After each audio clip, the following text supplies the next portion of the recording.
This is ma. What do I have written? Oh, I'm sorry. Okay.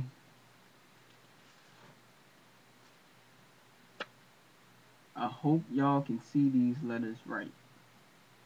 I know it's a little difficult with the glare. But this next one is noon. It looks just like the Amharic noon, doesn't it? The Amharic end sound. That's because they're related. They come from the same Semitic parent group. Amharic is an Afro-Asiatic language from Ethiopia, which comes from Ge'ez, just like Tigrinya and Tigray, and I believe one or two other languages. But they all go back to the same Afro-Asiatic or Semitic language parent root. So noon is pronounced na or ne, na, ne. Just like in English is pronounced as an N, na, ne.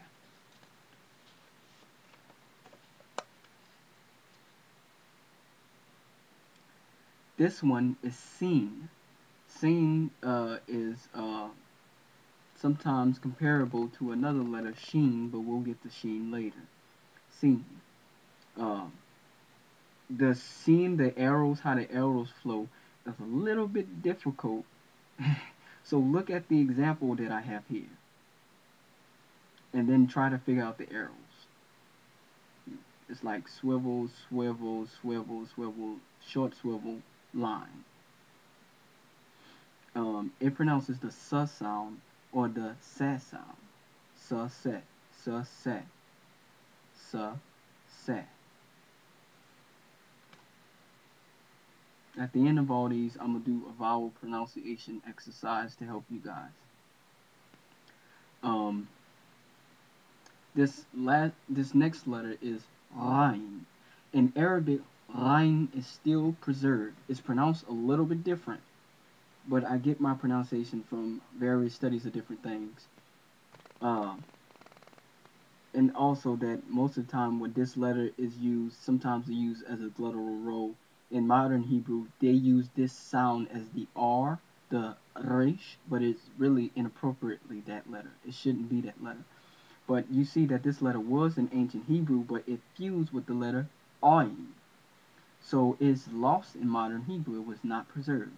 But it is in Arabic as ayin, ayin, ayin. It's still in Arabic. But it's separate in Arabic from ayin. But according to the ancient Hebrew Research Center, that these two were the same letter. So instead of making them two separate letters like the ancient Hebrew Research Center does, I make them one letter because in, I believe it's Psalm 119, King Dawid listed each letter of the Hebrew alphabet, and there was no separate one for Ain, but only one for Ain, and we know that Ain existed then. So we say that Ain would be the name of this letter, not Ain.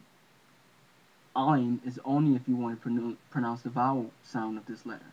But the sound of this letter, the name of it is actually Rain. Rain. It's a roll in the back of your throat, like a French R roll, like you pronounce ra in French, like pirouette, pirouette, and or just like in modern Hebrew, how you say dira or dira. It's from the back of the throat, and it's a roll from the back of your throat. It can be pronounced softly, ra, or as a roll, ra. But in certain circumstances, it's pronounced as its vowel form, which is ain, ah, ah. It's like you pushing your vocal cord, you constricting it as you pronounce a sound. Ah, ah, ah. It's very difficult to do, but just go, just keep doing exercises like that, and sooner or later you'll get it. Just work with it, and because we're trying to restore our heritage, so don't worry about the difficulty. Because once you have it, you'll be so proud that you have something to call your own, and something that no one can take from you besides from Yah, which He has given back to you and said He won't take from you again. So just stick to the language and work with it. I'll work with you. Just be diligent and long suffering. Okay, so it's pronounced either as a r sound, a r sound, or an all sound. oh, oh, oh, oh, oh, oh. I do it a bunch of times. I know it sounds crazy, but I'm doing it a bunch of times so y'all can hear it and try to distinguish how it sounds and practice and pronounce it yourselves.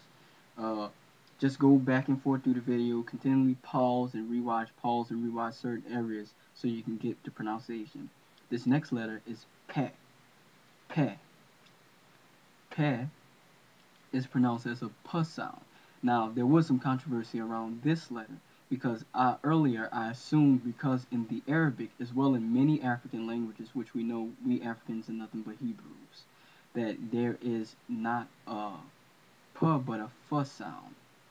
And like in Amharic and Tigrinya, the p is not really pronounced that much, but more often it's f. There is a p in Amharic. I'm not too sure about Tigrinya, but it's more likely f. But I saw that Arabic lost the p sound. In other Semitic languages, they kept many other Semitic languages. They keep the p sound. So um I basically derived that it is pe as in p, but it is also f. Um, I say that at the beginning, or I basically derived that at the beginning of each letter or each word, it would be pronounced as a p sound, but in the middle or at the end, it would be pronounced as a f sound. I get this from the soft and hard rules in many Semitic languages, including Syriac, Arabic, and modern Hebrew, and as well as the Hebrew Research Center, which says that this is both a p sound and a f sound, which I would like to write as a ph, so that it is easy to remember. That is, it what the letter is, instead of confusing it as p and f. Just write it as a p and a ph. This next letter is sad, sad, or sad. Sad. When people were working on Lashuan Kadesh, this was one of the letters that they applied English rules to. Uh, no hating, y'all did y'all best, and I commend y'all for trying. But linguistically, it's more properly pronounced in origin as a s sound. It's like you put your teeth together and you pronounce a hard s sound almost like a t. It's like at the end of the word cats or bats or rats. You hear it in English. It's in many other languages, but it's also native to Arabic and Amharic. That's how I derive the sound because it's in both of those, and in modern Hebrew. So this is the pronunciation: sad, sad. It's pronounced as sa or sa, sa, sa, sa, sa, sa, sa. It's very difficult to pronounce, but practice and you'll get it. Sa, sa, sa, sa. Sa, sa, sa, sa, sa, sa. That's the Amharic exercises that I'll do with y'all later. I'll clip here.